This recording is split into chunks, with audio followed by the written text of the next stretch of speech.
Coslin, can you please take roll? Mrs. Feiss? Here. Mr. Grisbeck? Here. Mrs. Janasek? Here.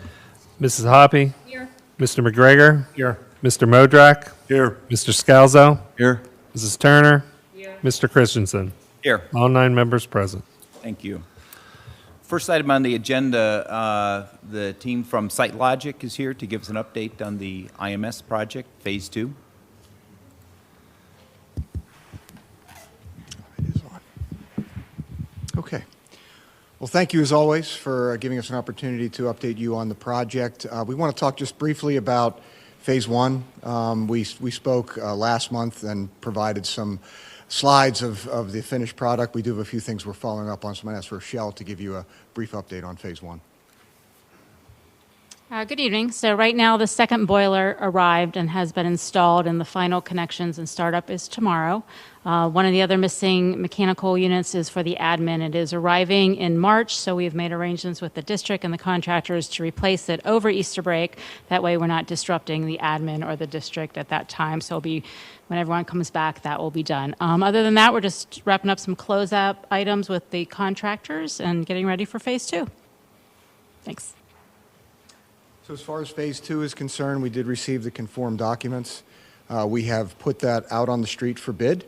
Over the last several weeks, we've been working with our bidders, and we're starting to receive the pricing at this time. We've got a few more numbers that we're waiting on. Next week, we'll take time to de-scope these contractors and then set up a meeting with the administration to review the scope and the pricing, with the ultimate goal to bring that information to you on March 14th. And if that is satisfactory to you, then on March 28th, it would hopefully be on the docket for approval. We have also been meeting with the administration and the principal to review the phasing plan. Obviously, with the shift in the time frame, we've had to change the phasing a little bit, making sure that it accommodates Raquel's needs and the needs of the district as we move through. So we've been able to have some good dialogue as it relates to that as well. Any questions at this time? So the phasing, we now pushed it probably 6 months.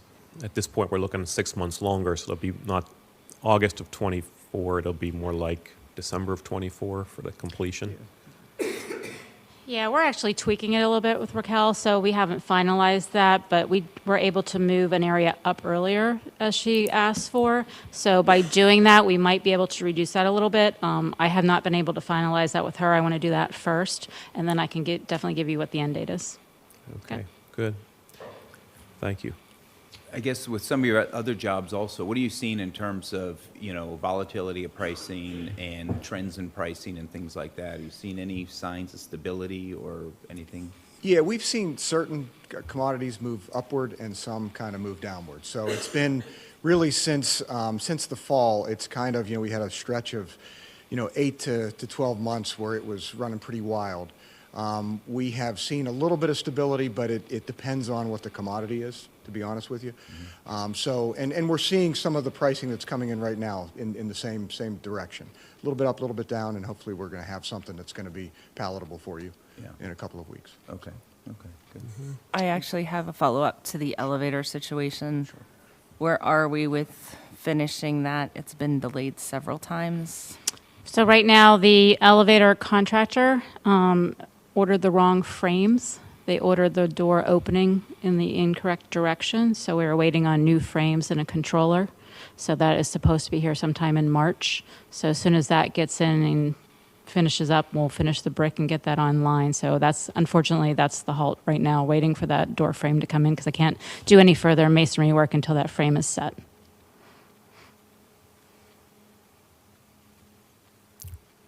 Any other questions? Anything else? No? Oh, thank you. Thank you. Thanks for the update.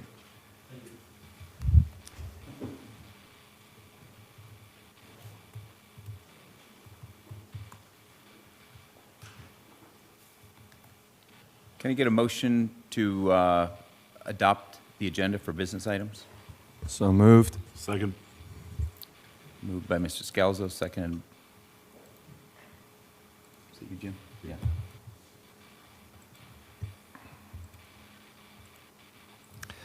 Voting is open.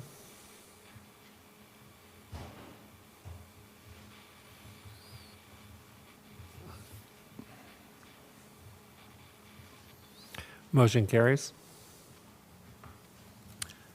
Can I get a motion to adopt or to approve the minutes from January 24th, 2023? So moved. Second. Motion is made by Ms. Hoppy, seconded by Mr. Scalzo. Voting is open.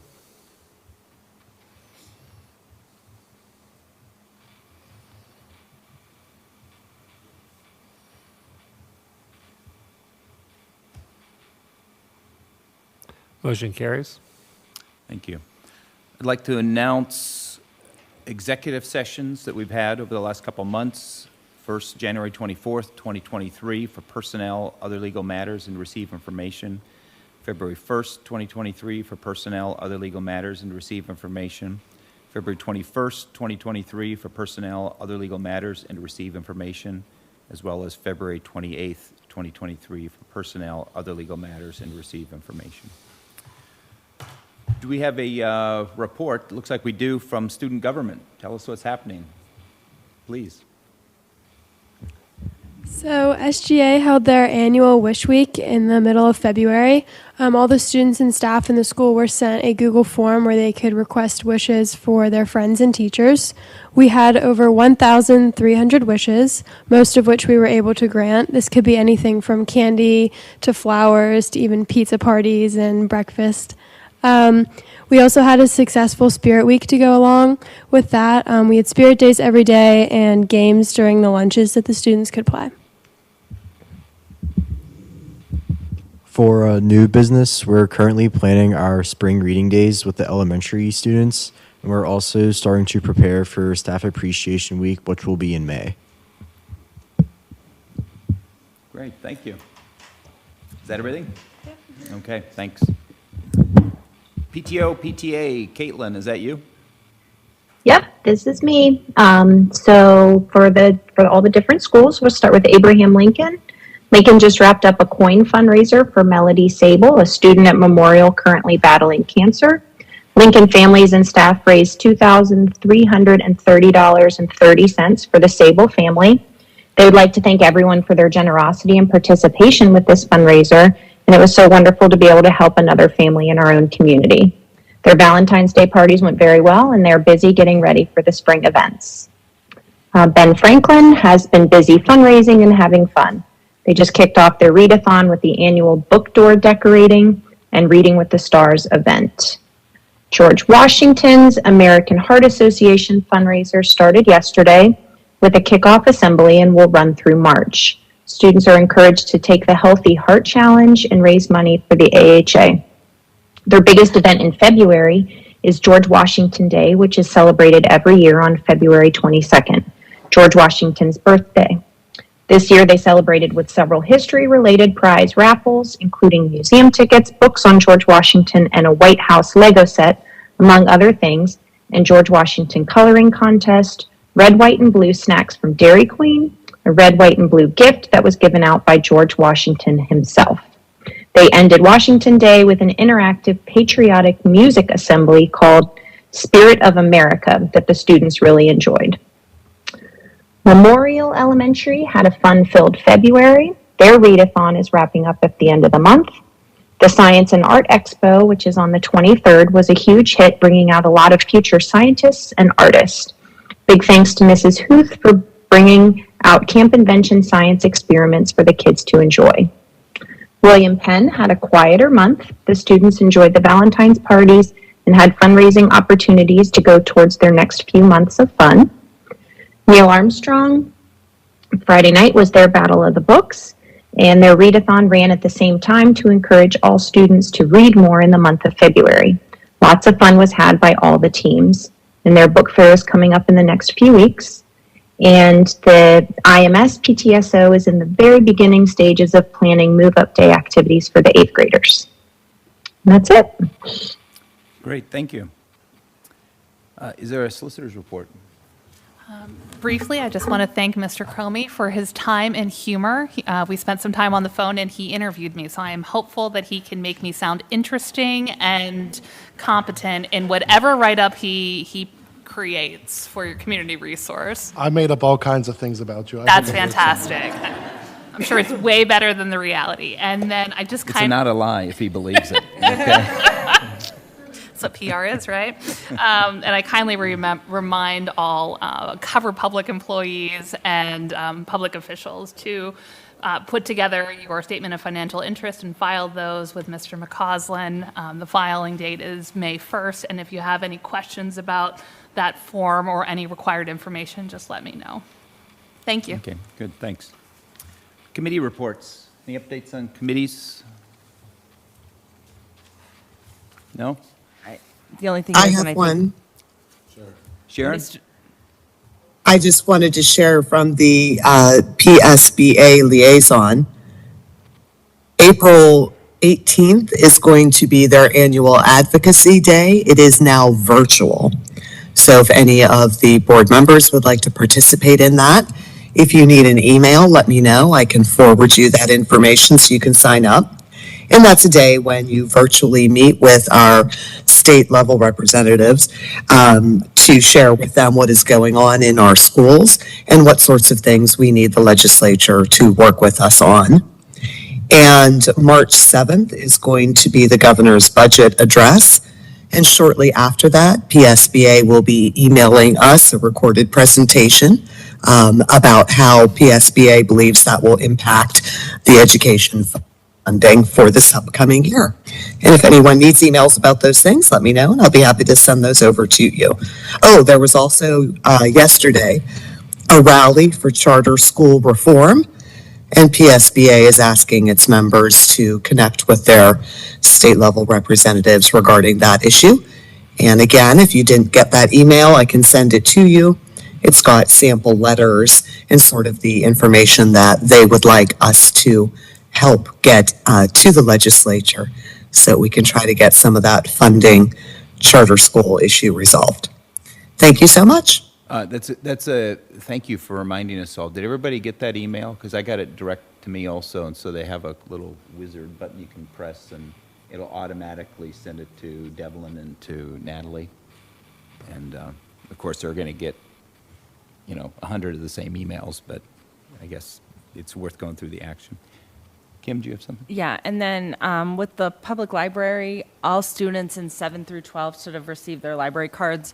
If you have not for the public library, please contact your school principal and they can work with the child and the parent to get that. Okay, good. Any other committee reports? No? Dr. Walsh, Superintendent's report. Yeah, thank you. Good evening, everyone. I'll start first with sharing with the board of a few brief bios on the retirements that you'll be approving on tonight's agenda. There are 4 of our professional staff that are intending to retire at the conclusion of the school year. We'll start first with Mr. Scott Zeiler. Scott began his career in July of 2007 as our Director of Transportation. And over the course of these years, he's been instrumental in making all of the functions of his department run smoothly.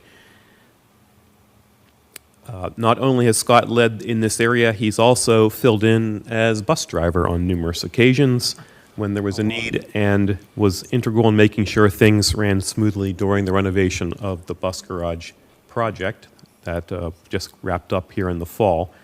And our favorite image, of course, is Scott standing by a bus with a red cape and a big red S on in his promotional piece to get more drivers. So we wish him happiness and a long and happy retirement. Mr. Mark Ruska is retiring from Neil Armstrong. He started as a 5th grade elementary teacher at Memorial. In 1999, his assignment was changed to 5th grade at Neil Armstrong. He took a 6th grade social studies position at Neil, and that's where he currently works right now. He participated in our effective reading instruction workshop, and he also participated in the grade realignment committee, and he's been coaching multiple sports for Bethel Park over the years. he intends to retire at the conclusion of the school year. Mr. Christopher Nagel is retiring at the end of the year. In September of 1993, Chris was hired as an English teacher at Bethel Park High School. And over the course of these years, he has been a drama club sponsor and in a thespian club sponsor. He was involved in the class play, the musical, was a homebound and an ESL teacher along the way. And he also continued his career throughout those years as a high school English teacher. And correct me if I'm wrong, Dr. Gensani also helped that pond in the center court of the, so we wish him well in his retirement. And the last one on the agenda for tonight is Mrs. Beth Mellett. She started her employment with the district as a substitute instructional aide and noontime aide back in August of 2002. And then she moved on to become a part-time instructional aide at George Washington Elementary, and that's from where she will retire here in June. So, wish all of the retirees on tonight's agenda the best. Also note for the board's and the community's interest that today marks the beginning of Public Schools Week. Not today, but this week. This was launched by the Learning First Alliance as a way to celebrate and acknowledge the amazing contributions of the public schools, the administrators, teachers, specialists, parents, and school board members who support our nation's nearly 550 million public school students. I personally want to thank the board for your commitment to public education. Knowing that a school director can be a rewarding experience, no other role can have such a positive impact on a local community, but it also can be very challenging. Just know that your administration stands with you and all of Bethel Park. We will continue to be at your side and support you and our students. We're committed to the mission to provide the best-in-class possible educational experience. I'm pleased that we have 2 Apple Award winners from the National State Teachers of the Year program in Pennsylvania. This Apple Award is meant to give a, quote, pat on the back to colleagues who make a difference in the lives of their students, school district, and community. NSTOY, that's National State Teachers of the Year in PA, wants to recognize teachers who are not currently members of the organization, but they want to note and award them with a certificate of appreciation. This year we have 2 winners, Mr. John Derby, who's a music teacher at the high school, and Ms. Darrell Wyndham is a learning support teacher at Independence Middle School, were this year's winners. Certainly congratulate them and thank them for their commitment and their hard work earning this designation for Bethel Park. We normally at this point give the board an update on various aspects of our strategic plan. One of the 6 buckets that we've been dealing with over the past 20 months or so. And tonight was supposed to be on facilities, but we've given enough updates, I think, over the last few weeks and months that you kind of know where we are. We heard about it from SiteLogic. Last week we heard about it from Draw Collective. I mentioned the bus garage project. So instead I want to spin it a little bit and start talking about some instructional things that we've been related to the strategic plan that we've been dealing with quite extensively. I'm going to partner with my colleague on the other side of the room there, Dr. Minch, who wants to start by updating the board about the BESS universal screener. That you'll recall the board authorized the administration of the screener as an opt-in a universal screener for students, and Dr. Minch is going to talk about what outcomes we gained from that. Yes, thank you, Okay. Dr. Walsh, and thank you, everyone, for letting me speak this evening. So with the universal screener, I think we had a really good first attempt at the universal screener. When we tried to educate parents about the universal screener, the first thing that we did is we sent out a phone call to everybody, letting them know that information was coming home. We knew that if we just sent the email home, a lot of times they get deleted, or if it's not something that strikes them right away. So we called home first, and we said, hey, be on the lookout for this correspondence that's coming. We sent that correspondence, well received. We immediately started getting, interest in the survey. We followed up with an instructional video about what the BEST was all about and what we were attempting to do with it. And, we anchored the parents and guardians in a website that basically outlined all the different supports that the BEST is designed to help accomplish, essentially. Complete with some parent self-help topics of things they could talk about with their own children with regard to that. So that was the education push, to get us into the BEST Universal Screener protocols. And so that went very well, I think, for our first round. So we ended up having 300, right around 300 students participating in the pilot program this year. I think what's really interesting when we looked at the data, we talk about the MTSS framework, which is very much a part of our strategic plan. If we understand about how MTSS frameworks work, we understand that we really want to drive that extremely elevated risk, or what we would call more of a tier 3 type of student. We'd want to drive that underneath the 5% mark.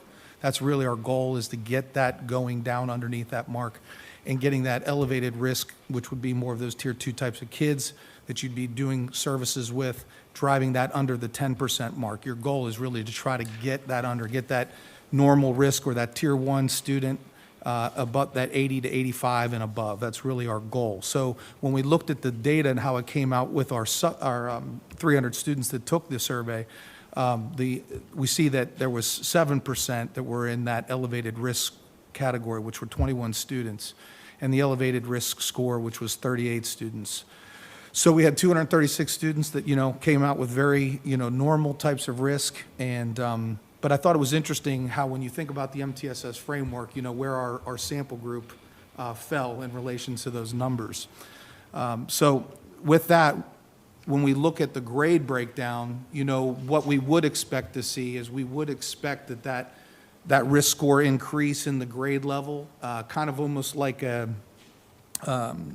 traditional bell curve in a way, frankly, where you see those rise, as they get into the 5th, 6th, 7th, 8th, and 9th, and then you see it curtail again as they get out. That is a normal distribution in terms of increase, not necessarily the numbers per se, but the way that those things increase in those years and then taper off after that 9th grade year, when kids get through that adolescent, middle school stage, so to speak.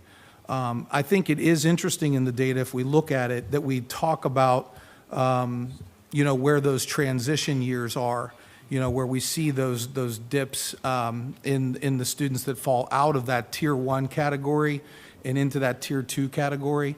We see that from 6th to 7th. We see that from 4th to 5th. We see it from 6th to 7th, and we see it from 8th to 9th. And then we regain some of those students. So it's just something to pay attention to. I think when we read the literature right now that's out there about students and mental health, we hear a lot about female students and their suffering with mental health concerns. It plays out to a degree, in our sample group here for students. So we see that the female students, their risk scores are higher than their male counterparts. So I just think that's interesting feedback. And again, it's a data point that without this screener, we don't have it. So we got something good here that can kind of base us in some facts about what we're speaking about with kids and their mental health. So that piece, I think, was very good to see in terms of reinforcing things about transition years, reinforcing things about middle school years, reinforcing things about females and males, and helping us really understand what tiering students could do for us. We sent out, as a part of our education outreach to the parents, we sent them all their scores. We sent them a document that explained the scores, asked them for their feedback on where they would like us to go as a district with our student support team. We got a really good turnout from that, because out of those 58 parents that we reached out to, 57 of them got back to us. And, we had 5 parents that were looking for just the ability to talk to their child about the scores, and what that meant. And that was certainly fine. It gave a basis for them to have a discussion, and that was a good thing. We had 22 parents that had their child meet with a member of our student support team to give them education on that subcategory, those domains of the BEST, of where they scored lower, and, to gain more insight as to why that would be, and made recommendations from there. So some of those students went on to STAT processes. Some went on to groups, or some just stopped right there at the educational level with the student support team. We had 26 members, I'm sorry, I'm reading that wrong. Yeah, so we had other students, the 4 students there referred immediately to the SAP team because their parents were like, hey, this is really intensive stuff, and so we went right into the SAP team and they did a CANS assessment, which is what our protocol is for SAP, which looked deeper and then made recommendations, and a couple of those kids ended in our site-based therapy program.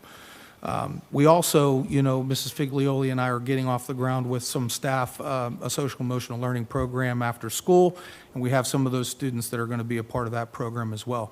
So this was our outreach after we got the scores and how we pulled the kids into student support frameworks that we had available to them. Definitely need to continue to develop that support framework because that's something that, needs to be refined. We need to get better, especially at that tier 1 level, which is something we would want to get all kids, which is something that our strategic plan calls for, which is a weakness for us, but we know we need to work at it. We're getting better at it at a lot of the schools right now, so that's exciting to see. And so that's basically an update on how we laid out the best screener, how we provided support, and what the scores showed. And so Dr. Walsh was going to go into some of our recommendations of what we've learned through this year and maybe where we might want to head as we move forward. Yeah, Dr. thank you, Walsh. Dr. Minch. Do I you have just to take have one questions from the question. board on that part so far? Yeah, just one question. You highlight the kind of the groupings, the percentage of, at risk and potentially at risk. What were some of the drivers? There's like 30 questions or something on there, and if you categorize those questions, what seemed to be the most influential for driving people into that high-risk category? Very good question. Internalization. So a lot of the anxiety-based items were what drove kids most often into an at-risk or elevated risk score. So that was the highlighted item. And I might add, and I failed to mention, one of the things that we talked about with the screener that was important was identifying students that we didn't know their names. That was really one of the biggest impetuses for the universal screener. And without question, it totally identified kids, again, mostly internalization types of items, that the counselors had no idea of their names in terms of risks, okay? Yes, they might know the student, but not that this student might need help. So in that way, the screener, I think, was effective within that sample group that we did get. But I guess that doesn't really, think about the questions though, because some questions talked about relationship with teachers, relationship with parents. Do they feel anxious during the school day? Do they not like their work? Do they not have attention to detail? What are some of the drivers? I mean, when you talk about internalization, that's a characteristic of the student, but it's not really the issues that they're dealing with around their environment. Do we know what some of those things are? Because that tells us what we need to do. Right. Systematically, it tells us what we need to invest in and how we need to improve so that, whether people have taken the survey or not, we're creating a more, a better climate. If it really is anxiety, what are we doing to reduce anxiety? Well, that's what the groups do. The groups are geared towards that. The education programs with the counselors, that's what it's geared towards. It's talking about what are those driving forces that are causing them to answer the questions in the way that they're answering them. So that is the remediation technique right now, to it. But to answer your question more succinctly to the questions, there are things like, I'm concerned about my work, or I'm concerned about, my peer group, socialization types of questions, so they're anxious about, how they exist in that academic framework and also in that peer relation framework. So. Okay. Question about response rate. We had just a hair under 10%. You said you were shooting for at least 85% in kind of that tier 1. That's what we expect to see based on, I'm assuming, national numbers. That's kind of what's an MTSS framework. In this case, this is social emotional learning, so It would be that pillar of MTSS. Understood. Do you have any indication of that low of a response rate, if it would skew the results in one way or another? Would students be more likely to be, in the more at-risk categories, less likely? Well, this would be somewhat conjecture on my part, but I think when you reach out to parents, and guardians about something like this, that a lot of times when they respond, they're responding because maybe something doesn't feel right to them. And so I think if it was more universal, I think we would definitely catch more students. But I think, Probably a lower you may see, a dip if you follow my logic. No, I do. I there. think that makes a lot of sense. Yeah. It's kind of like, Yeah. I tried looking stuff up, but generally it's not quite run this way, so I couldn't find anything, but I think the logic Yeah. makes sense to me. Yeah, we are making some hypothesis, based on how we implement it. Right. Yeah. Thank you. Yeah. Any other questions from my part and before I hand it over? I have a question about the Teams room and how that may play a role. I mean, I know it's not going to be from 3rd grade through 12th. Yeah. It would be obviously from 9th grade through 12th grade. And I'm just looking at the one image prior to that slide with 9th grade having more of the extreme. They had the 5 students out of the 29 students? Yeah, 29 students, so they had 5, yeah. So is there a plan to kind of connect with those students and then utilization of the Teams room in some way? I don't know if that's appropriate Yeah. route or path for those students or not. Yes, so one of the things that we had as a part of our protocol for this program was to make sure parents were giving us that permission, to move forward with things. So all those students that were, the parents kind of came back to us and said, yes, thank you for giving us this information, this is what we want you to do. Those students down at the high school met with a member of the student support counseling team, and without question, the Teams room was a part of their educational program, like, this is what this is. If you haven't, I know you've heard of it, everybody's heard of the Teams room, but what really is it meant to do? Have you ever thought that this could be for you? Because you may not have. So that was a part of their outreach down at the high school for the Teams room. And then if we were to do it again, right, you can take a look to see if 9th grade keeps popping up. Yeah. I mean, it could just be that cohort Could be. moving along, or is it the transition from 8th grade to 9th grade, that first year in high school? So I guess it's something that, you could, look at into the future. That would be the hope, is that we could continue to look at the information over a longer term, similar to what we do with assessment data, to try to draw those comparisons and trends, and hope that what we put in place would drop some of these scores again, driving them below the 5%, below the 10%. That means we're making progress. So, good Thanks. question. Do you have any indication of why you think you got such a better response rate at the early grades than the later grades? Like, if you just look at the number of students participating, it pretty, linearly falls off. Not quite, but you're starting at 47 in 3rd grade, then dropping down to 17 by the time you get to senior in high school.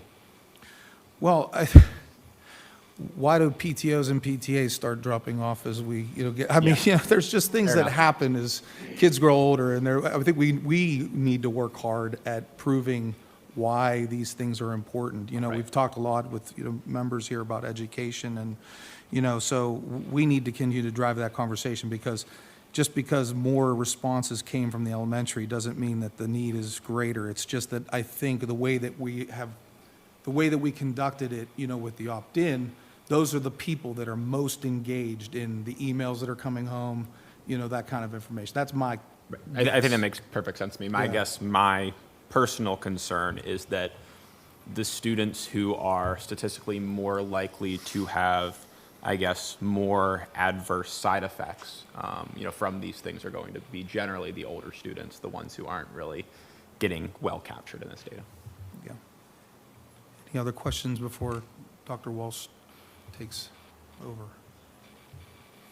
Thank you for the time. Yeah, thank you, Dr. Mensch. So we'd like to make some recommendations now, since this was a pilot program for this first year.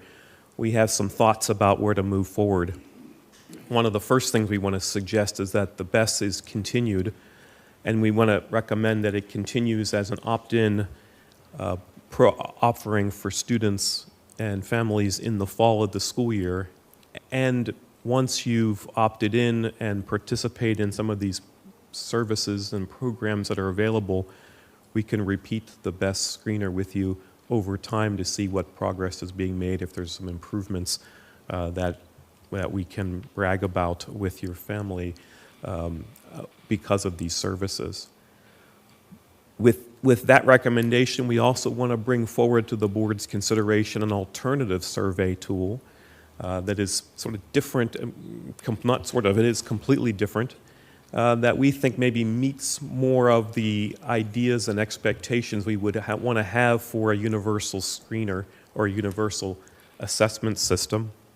The proposal I'm bringing to you tonight is for the pupil attitude to self and school assessment. Acronym is PASS. It's used in some of our neighboring districts as a universal screener, and it's a shorter online assessment, and it focuses on the student's attitude towards their school experience. One of the things we like about it is that it does enable us to measure some of the progress that we're making on the strategic plan outside of social emotional issues, academic programming and opportunities that we're offering kids. How are they encountering that and experiencing it? Are they seeing the right kinds of impact from those changes, as well as other aspects of our strategic plan? What we like about the PASS assessment too is that it's not the kind of tool that necessarily prescribes a direction for the students and the support staff to follow, but it's more of a benchmark measurement tool. It's a sort of assessing how the students feel about their experience, which is kind of a variation on a climate survey. How do they feel about their experiences in the school, about their teacher experiences, about their peer experiences, about their academic experiences, and their extracurricular experiences. We have samples of this tool that we share with the board so you can preview the information. It is done with recommending an opt-out so that we get as many participants as we can get in this information. It does not have any demographic or personal information obtained on it. However, the student does put their name on the survey when they complete it online.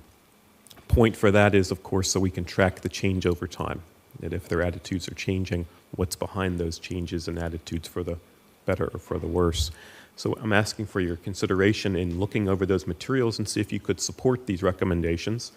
The first one, of course, is to adopt the PASS survey beginning in the fall of next school year, and then move that best screener to be more progress monitoring and opt-in for families that have some concerns and want to get more information about their students' mental health and their well-being and their social emotional strengths. The second piece would be to adopt this PASS as the opt-out survey, that as many kids as we can get to participate in that, and then use that data to progress monitor ourselves and the students' attitudes about their experience. A third recommendation would be to try and get all this done by October of the school year, both advertising the best screener to families as an optional opt-in experience, and the PASS survey by October of that year, so we can know where we stand with students' attitudes and their perceptions about school. And then the last piece is to continue supporting professional development for our student support teams, both SAP teams, our counselors and social workers, administrators, psychologists, everybody else who intervenes or offers services to our students to continue to develop their skills in particularly in using the PASS and or the best data with where they're headed. So that essentially is the strategic plan update, which to me addresses a previous piece that the board had authorized, and as a pilot we wanted you to hear about how it went, and then to bring forward some additional recommendations to take us to the next level of implementation. That would be moving the BEST to that, keeping it as an opt-in experience, but moving it also to a progress monitoring tool for kids who participate in the interventions, and then adopting a universal screener called the PASS. Questions? So if I understand correctly, the pass would be the first Yeah, everybody. review. Everybody yes. would take that. Parents could then, based on the information that the pass gives them, opt into the best. Yes, there isn't a parent report that comes out of the pass. It just gives you aggregated sort of summary data on So it's students' aggregated attitudes. data that we It's could more look like a at. climate survey, but we would continue to promote and advertise the best survey to families that if they were concerned about their child at that point or have any reason to think that they want to get some more information, a little better look, then participate like they did this year in the best in the fall. In a very similar method where we advertise its availability, sign up here, watch the videos so you know what we're asking, et cetera. So the hope would be if a child takes the pass and comes home and says, I took this survey at school, and starts asking mom and dad questions, or, some things aren't matching, that they would then contact the school to do the best also?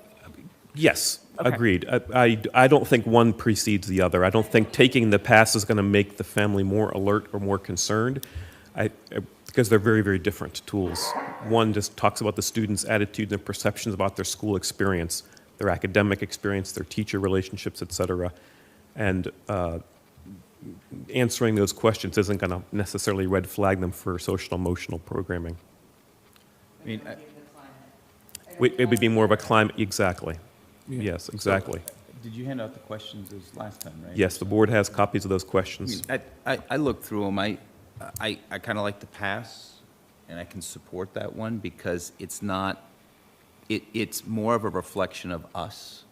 It's our report card on how we're doing, the kind of environment that we're creating, but it's not kind of prying into having students assessing their relationship with their parents and teachers and things like that, which I believe is private information, and it's covered under the privacy rules by the Department of Education. So I couldn't support that as an opt-out, as an opt-in. I mean, yeah, you can do whatever you want as an opt-in, but I think that this past one is more of a reflection of us and how we're doing, and I think it's going to be more actionable for us as a school district also. Agreed. So here's the hitch in the giddy-up, of course, is that the board would be asked to approve this implementation before the company would allow us to release the questions to families to preview, because it's proprietary. And so a lot of folks sitting here or at home watching might want to see it before they encourage you to for or against it, but unfortunately they have to trust that you have that kind of judgment and best interest in mind, because the questions that are on that survey are proprietary and they allow the board to see it. But once you've approved it and authorized its use, then they'll allow us to share it with our families. Okay? So moving from strategic plan on to Mr. Cromie for his part of my agenda, which is the 5 big things. Mr. Cromie.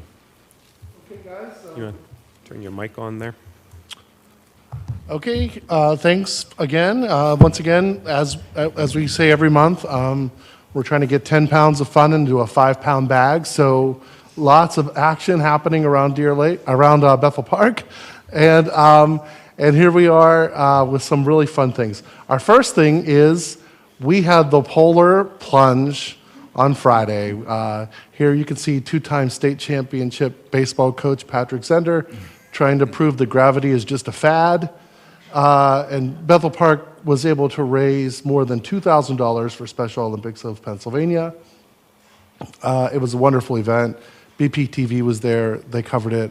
It was something that we really had a terrific time with, and lots and lots of coverage. Number 2 is last week 11 Bethel Park High School students participated in the PMEA Regional Chorus event at Pine Richland High School. As you can see, Keegan Brusowski, Megan DeHaven, Maria Katana, Clara McGuff, and Sam Pellis have each advanced to the state competition, and Anna Marie Lorenzi, Dylan Lawton, Noah Stiglich, Andrew Williams, Dylan Fennell, and Elizabeth Robinson also participated. So it was a really wonderful event. Bethel Park was well represented. Of course, February is Black History Month, and Bethel Park schools were full of Black History Month activities and throughout its curriculum. At Abraham Lincoln, where I was this day, they had something called, they had a unit called Black History Month Learning Centers. There were 5 centers in the school's library. They focused on the principles of learning, art, kindness, reading, and building, which ostensibly was puzzles.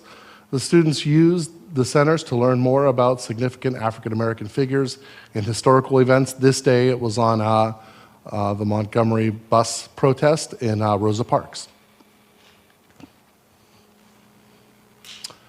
This is Read Across America Week, and really we push reading all year round. Earlier this month, at William Penn, some of the students read The Therapy Dogs. The visits are meant to help children read better and to reduce their stress. Pictured here is Riley. He's a 13-year-old golden doodle who lives in Irishtown in Bethel Park, and he was very happy to listen to the students read to him. It was really cute. And our last one is Bethel is Bocce is the slogan that's coming up. Our bocce team, which is just its first year of existence, is the South Division champions and has advanced to the regional championships on March 9th at Geneva College. They've been able to overcome their coaching, which is remarkable. That's how talented they are. It was really great, actually. I was at this was at Baldwin, and it was great because there was controversy, there was recrimination, they had rules experts coming, there was signage, there was threatened ejections, and that's just Coach Pictionary. So we got him settled down, and the kids were fabulous, and they did great. So we're now, like I said, we'll be at Geneva College on March 9th. Chartiers Valley has also advanced, as did South Park, a wild card, and they're all very good. It's just a wonderful event. One final thing, I'm going to sneak in one. Tomorrow, tickets go on sale to the public for the Adams family, and remember, all tickets this year are $10 for everyone and can only be purchased electronically, and we'll send out more information on how to do that. So there will be no physical tickets sold at the gate. Everything will be bought electronically, as happens for most of our sporting events and happens at many other schools throughout the region. We also did it this way for our middle school musical. So, thank you. So that was your 5.5 big thing? That's 6. That's quite a 5-pound bag you carry in there, Mr. Crumey. Okay, and the last piece of my agenda would be our curriculum updates from the C&I department. Thank you for having us this evening. Tonight we're going to share some bright spots in Bethel Park. The first bright spot we're going to focus in is a Luma method called What's on Your Radar. As you are all aware, we are doing some construction in the district, and with that there is lots of excitement, but also some stress that brings to a lot of the stakeholders who are working through that. And so Mrs. Figlioli, myself, and Dr. Walsh, and some of the administration have been visiting all 5 elementary schools and Neil Armstrong and meeting with the staff there if they wanted to come and meet with us. And this gave them an opportunity to identify what's on their radar for this opportunity to build a K-5 center. What were they looking forward towards? What did they want to see? What thoughts did they have? What perspective could they bring? And so the way this method worked was that everyone got some time independently to think about these areas of the pie. Recess was one of those areas that we've heard a lot about. The core subjects, science, math, social studies, ELA, the intervention periods, some of our social emotional learning, our scheduling, and we left a blank spot so that people could bring their own ideas too to the table. And so we gave everyone some independent time to think through some of these thoughts, fears, hopes, wishes, and we really encouraged not really questions, but like dream big. What do you want to see? Do you want to see a science lab? Do you want to see a STEAM center? Do you want to see, someone brought up something like an indoor recess kind of playground place. I mean, dream big. What is it that you want to see? And then we pulled the teachers together into groups, and we had them sort of group think and share ideas. And, you know, it was amazing to see things that were similar, things that someone didn't think of that they wanted to add. And once we did that, We had each one of the table groups on Post-it notes put some of their ideas and their priorities. We used some dots to kind of determine, okay, if you could only vote for one priority in the school, one vote, something you want to see, where would you put that? And we have one more building left to go, George Washington Elementary, next week. And so after we have all 6 buildings, we're going to pull all of this together, see what trends we're seeing, what things are similar, and sort of start utilizing that as we work through continuing to build a wonderful K-5 center. Our second bright spot would have been the in-service last week. We had great conversations. Ms. Wells and I met with each of the department facilitators, and we wanted to plan a customized day for each department. So it was a lot of great conversation and discussion of what time did they need for certain tasks, projects, were there certain trainings that they needed. So it was a lot of coordination on the part of that leadership, of the teacher leadership representing those departments. We also had some in-house presenters that we were really proud of. 2 of our elementary teachers, Miss Esposito, who's a 3rd grade teacher at Lincoln, Miss Luzader, who's a 4th grade teacher. They did not photograph themselves, but they did send photos, some great photos from the training. Miss Esposito is the elementary science facilitator as well, but they, each of them have 4 science kits. They had already been trained on 2, and Miss Luzader and Miss Esposito were on the science committee 2 years ago who selected Smithsonian. So they had piloted this kit and were willing to train the 3rd and 4th grade teachers on those kits. So they both set up trainings in their classrooms to train their colleagues. And Ms. Luzader invited students to come to the training. So the students actually participated in helping the teachers work through the units and get prepared to work with them. It was a really great day, and Ms. Luzader was really, really grateful for the kids to come in, and the teachers appreciated it as well. Miss Shirley, who is a 7th grade math teacher, she's also our middle school math facilitator. She put together a workshop for the grade 5 through 8 math teachers on the language of mathematics. And we're really just talking about what needs to be accomplished when we are speaking and reading mathematically. Some really great ideas that she had been sharing with me along the way through the year that she put together into this workshop. And they also had some really great conversation about some frequent misconceptions that come across the grade levels regarding the different language that students are using. So some great pictures of our teachers in action in the middle school math department. Ms. Wells also did a session in the January in-service. We had some 4th grade teachers tell us that they'd like a little bit of training on text-dependent analysis. On the consent agenda, but at a meeting with the municipality last week, we discovered the opportunity we would have to submit some joint grants with the municipality towards funding, RCAP funding, for instance, and other PennDOT funding sources. Part of those grant applications have a matching investment requirement, and so we need to include in what the initially was 6 buildings, we need to include Neil Armstrong in that valuation so we could declare those values when we make these grant applications. So this motion actually was carried from last week, but it's not 17, it's $20,000, and it's 7 buildings. So you need a motion to amend? Or rescind that motion and just make a new motion? Huh? Either way, whatever your preference is. We'll just make an amendment to include also the appraisal value of Neil Armstrong Middle School for the total value of $20,000 for all 7 properties. Second. Should we do a voice vote on the amendment, and then we'll do a electronic vote on the main motion? So the way this will go is I'll call for a voice vote to ratify the amendment, and then those changes will go into the main motion. Okay? So all in favor of the amendment that Mr. Modrak proposed, say aye. Aye. Opposed? Okay. Amendment passes. So now the main motion includes 7 buildings for $20,000.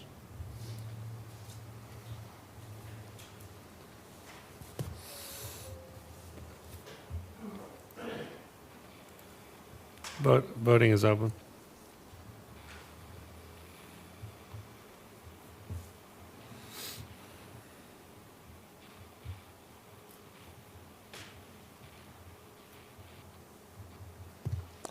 Motion carries.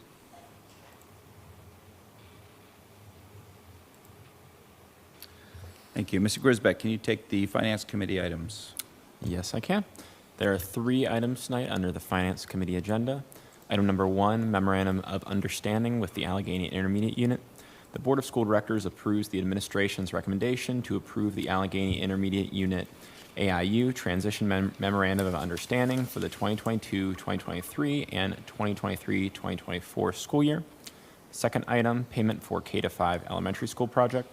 The Board of School Directors approves the administration's recommendation to approve payment for invoice number 1043149 to ECS Mid-Atlantic LLC for a total of $1,150 for the K-5 elementary school project. And the last item, payment for bus garage renovation project.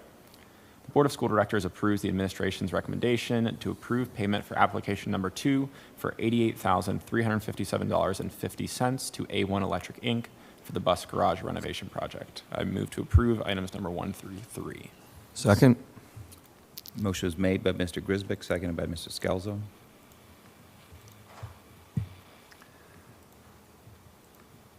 Voting is open.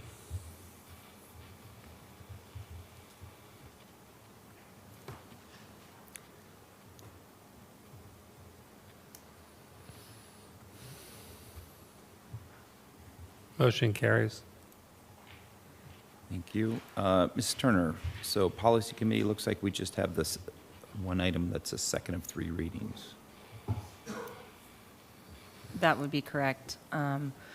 Policy number 011, the Principles of Government Leadership, which PSBA made minor changes to. Policies 204, 221, 233, 251, and 810 all have to deal with the homelessness population changes by PSBA and the state. Okay. Other, honorary diploma. Buffy, can you take that one?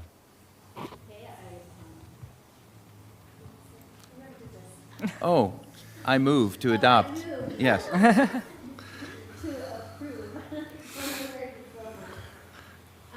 read this before. It's issue an honorary diploma to Miss Ann Davis, who was recommended by her family with the support of the high school principal. Under the terms of policy 217, Miss Davis would have been a graduate of the class of 1980, 1890. Is there a second? Second.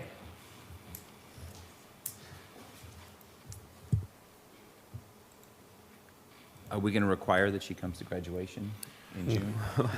And if she It's- does, can I give her her diploma? It's absolutely Okay. an option, Mr. Christensen. It definitely is an option. The family was hoping tonight would happen so that they could approach her and Yeah. ask her how she'd like this to occur. Mr. Villani's going to order her a diploma with all the other seniors, so she can certainly come to graduation and walk if she wants. Okay. Voting is open.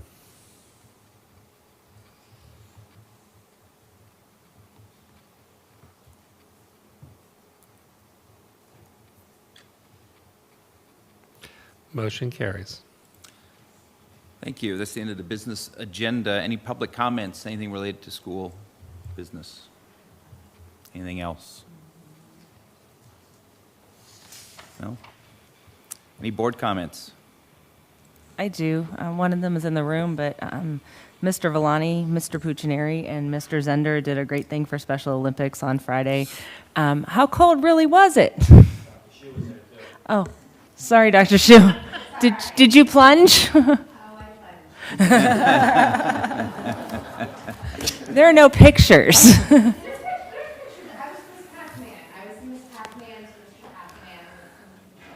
Okay.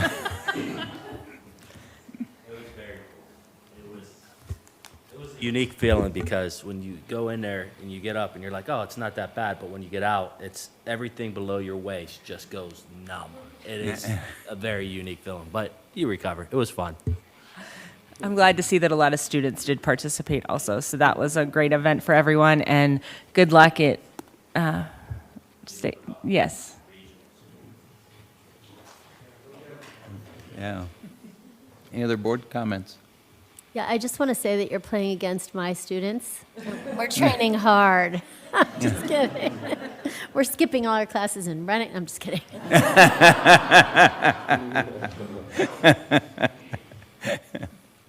Anything else?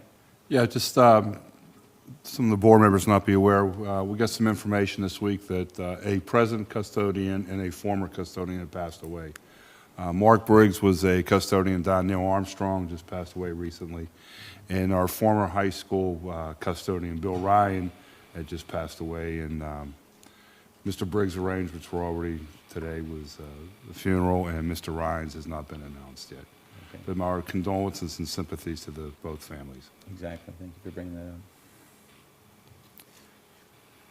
up. I just wanted to highlight, since I didn't want Mr. Cromie to have 6.5 things, okay, but I did want to acknowledge the DECA Club, and they did very well this last week. I think over 30 people are going to the national competition down in Orlando.